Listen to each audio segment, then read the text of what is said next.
believe that each of us carry a bit of inner brightness, something entirely unique and individual, a flame that's worth protecting. Listen, that is so key.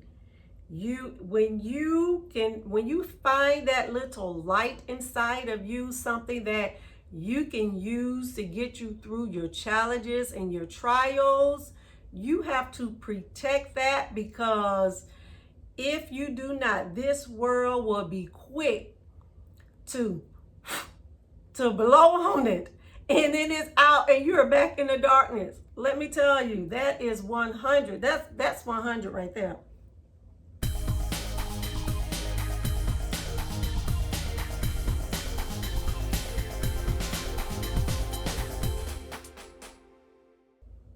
Hello everyone, and welcome back to my YouTube channel, Discovering Your Worth. I am Shaquonda Carter, and today we are continuing Michelle Obama's book, The Light We Carry, Overcoming in Uncertain Times. So let us just get right into it. I doubt that anybody at the time could have guessed the magnitude of what was about to happen. Who would have forecasted the very type of togetherness that we were revealing in at those events was, in fact, what was on the verge of sudden extinction? Who knew a global pandemic would force us to abruptly give up the things that, like casual hugs, unmasked smiles, and easy interaction with strangers, and far worse, trigger an extended period of loss, pain, and uncertainty that would touch every corner of the world? If we would have known, would we have done anything differently? I have no idea. What I do know is that these times has left us wobbly and unsettled. They have caused more of us to feel cautious, watchful, less connected. Many people are for the first time feeling something that millions upon millions of others have had to feel every day of their lives, which is what it is like to feel off balance, out of control, and deeply anxious about the future. Over the past couple of years, we have endured unprecedented stretches of isolation, unfathomable amount of grief, and a generalized sense of uncertainty that truly hard to live with. While the pandemic may have jarringly reset the rhythms of everyday life, it has also left older, more entrenched forms of sickness untouched. We've seen unarmed Black folks continue to get killed by police while leaving a convenience store, while walking to the barber, and during routine traffic stops. We've seen vile hate crimes carried out against Asian Americans and members of the LGBT plus community. We've seen intolerance of bigotry growing more acceptable rather than less. A power-hungry autocrats tightening their holds on nations around the world.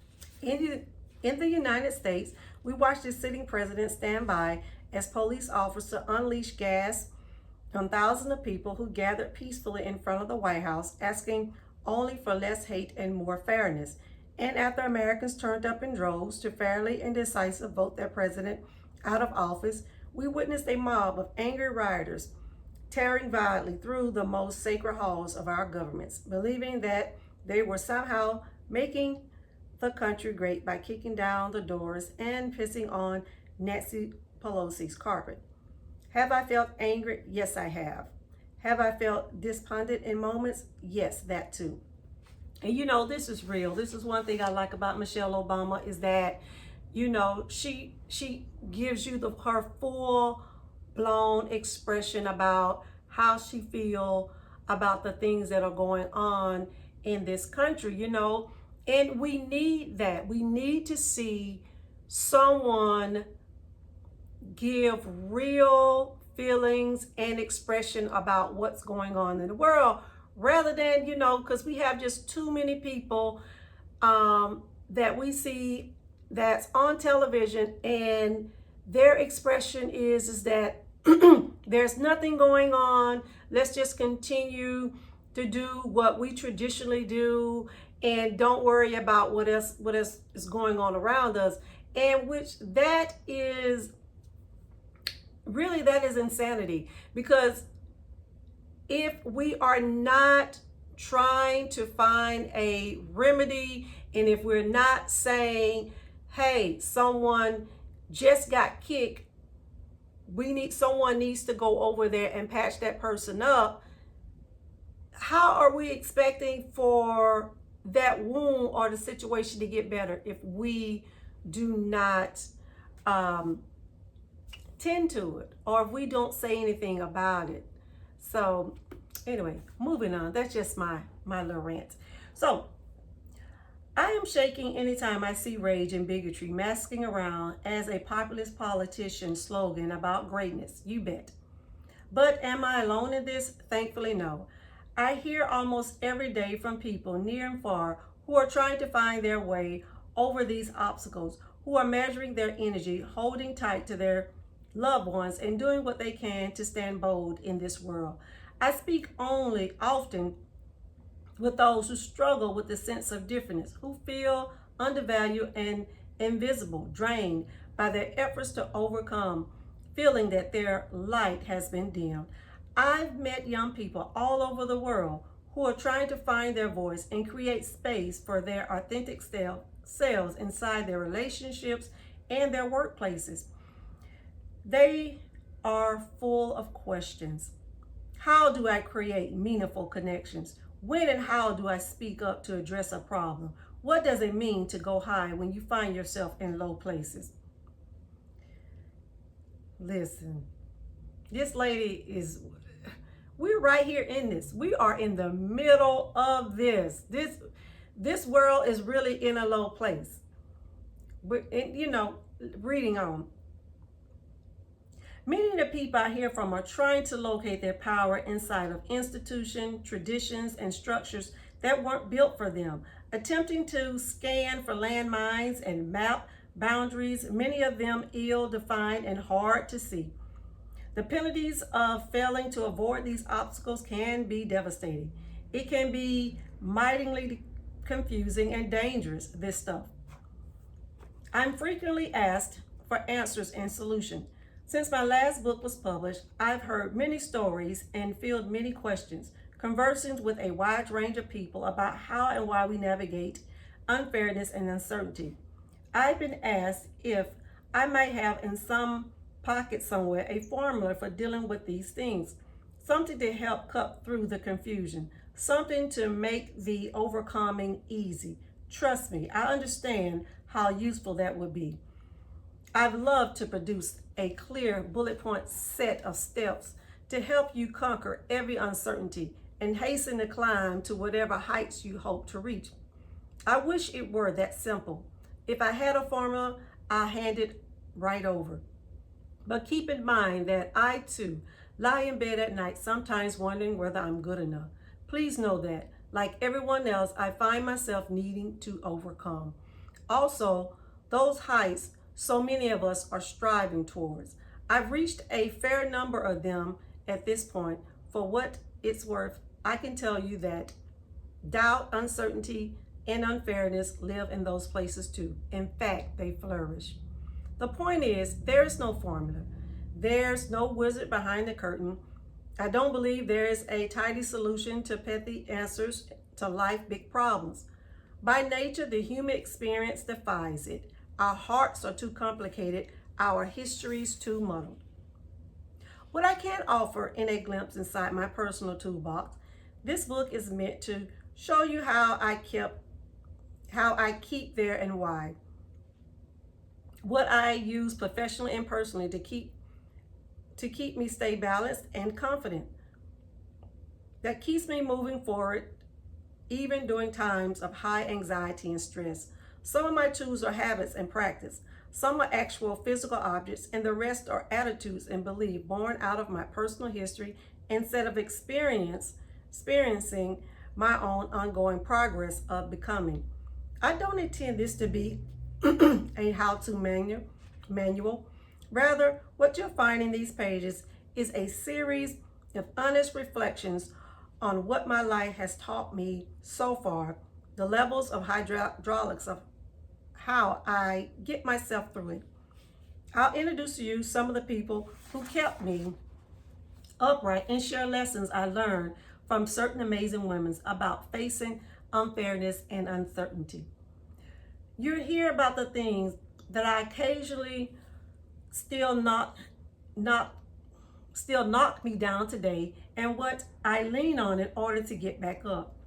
I'll tell you too about certain attitudes I've let go of over time, having to understand that tools are different from the entirely more useful than defenses.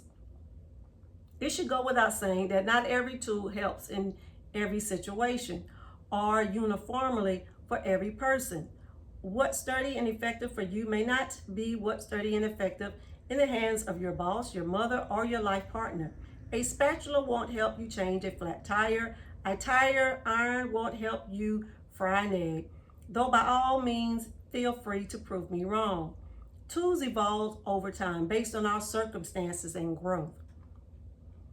What works in one phase of life may not work in another, but I do believe that there's value in learning to identify the habits that keeps us centered and grounded versus those that trigger anxiety or feed our insecurities.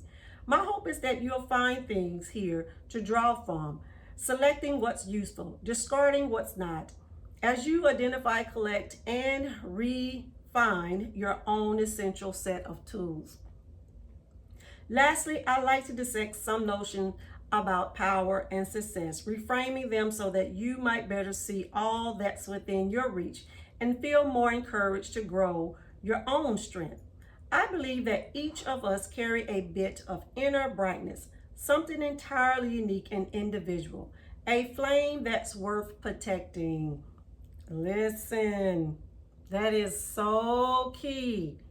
When you find that little light inside of you, something that you can use to get you through your challenges and your trials, you have to protect that, because if you do not, this world will be quick to blow on it, and then it's out and you're back in the darkness. Let me tell you, that is 100. That's 100 right there.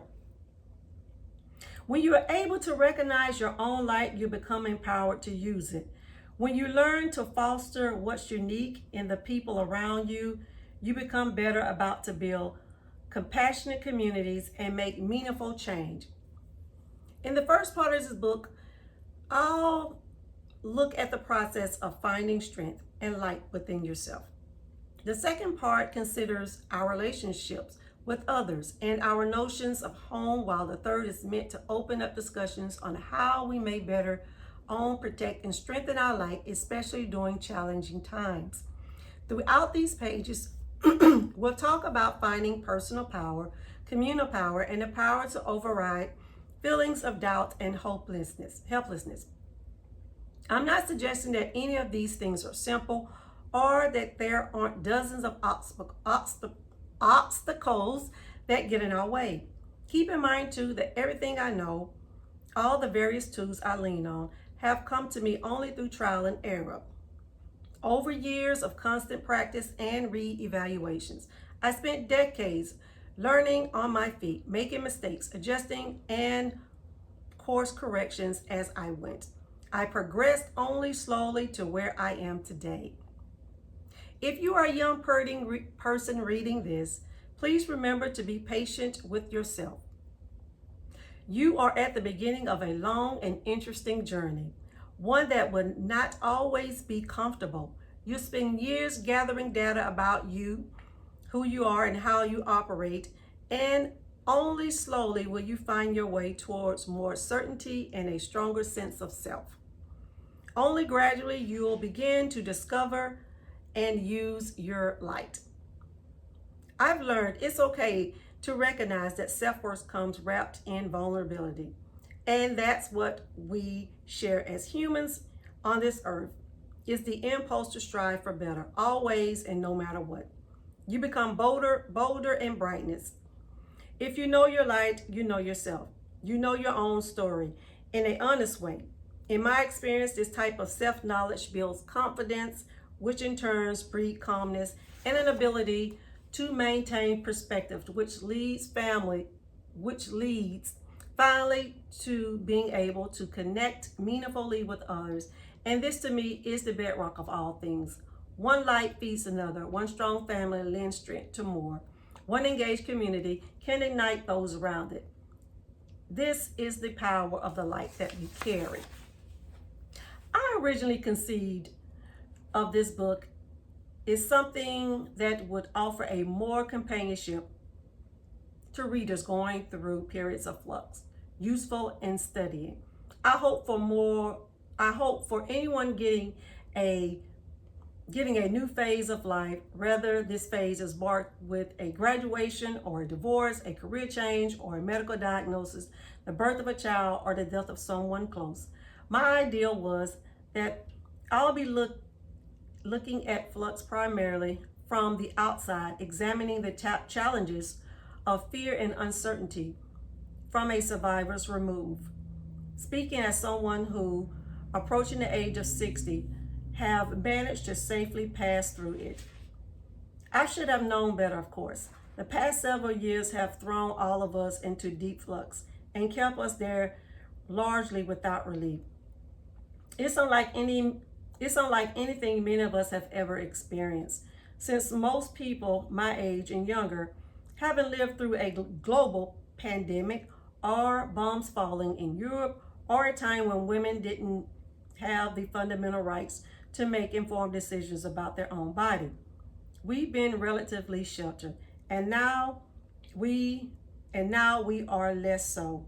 Uncertainty continues to soak itself into nearly every corner of life, manifesting in ways that are as broad as the threats of nuclear war and as intimate as the sound of your own child beginning to cough.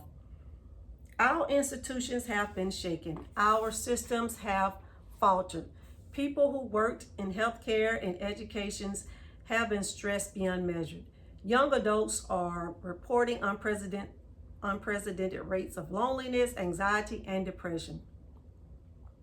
We are struggling to know who and what to trust, where to put our faith, and the hurt will surely stay with us. Researchers estimate that more than 7.9 million children around the globe have lost a mother, father, or custodian grandparent to the C pandemic.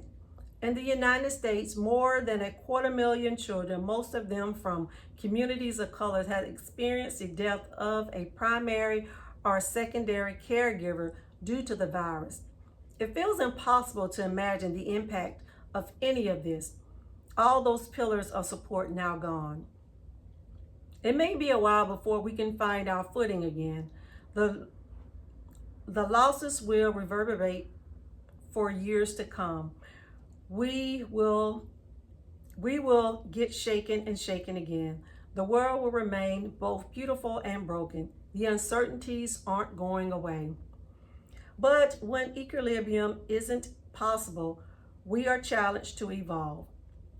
In my last book, I described how my own journey has taught me that in life, there are few fixed points, that the traditional markers we think of as beginning and ending are really no more than that, markers on a much longer path. We ourselves are always in motion and progress. We are perpetually in flux. We keep learning even when we're tired of learning, changing even when we're exhausted by change. There are few guaranteed outcomes. Each day we are tasked with becoming some newer versions of ourselves. As we continue to navigate pandemic challenges, reckoning with issues of injustice and instability, we worry over an uncertain future. I wonder if it's time to stop asking, when will this end? And instead start considering a different, more practical set of questions about staying upright inside the challenges and change. How do we adapt? How do we get more comfortable and less paralyzed inside of uncertainty? What tools do we have to sustain ourselves? Where do we find extra pillars of support? How do we create safety and stability for others? And if we work as one, what might we manage to overcome together? As I've said, I don't have all the answers, but I would like to have the conversation. There's value in looking at this together. I like to hold open this space for a larger, broader dialogue. I believe it's how we grow steadier on our feet. All right, so that is the closing of the introduction. And next we will go into the first chapter of this book. And let me tell you, this book has a lot of points in it that you can take from. So if you hear something when I'm reading that sparks something in you to say, wow, I can use that to make a better decision about this. Oh, I can use that to make a better decision about that. Something that little nuggets that you can use to help you to move forward, because that's what we don't want, is to get stuck. We don't want to get paralyzed. And so this is what the light in you is all about. That light in you is that tool that will help you to move forward in this challenging world. So I hope you enjoyed that book reading, and join me next week as I continue Michelle Obama's book, The Light We Carry, Overcoming in Certain Times.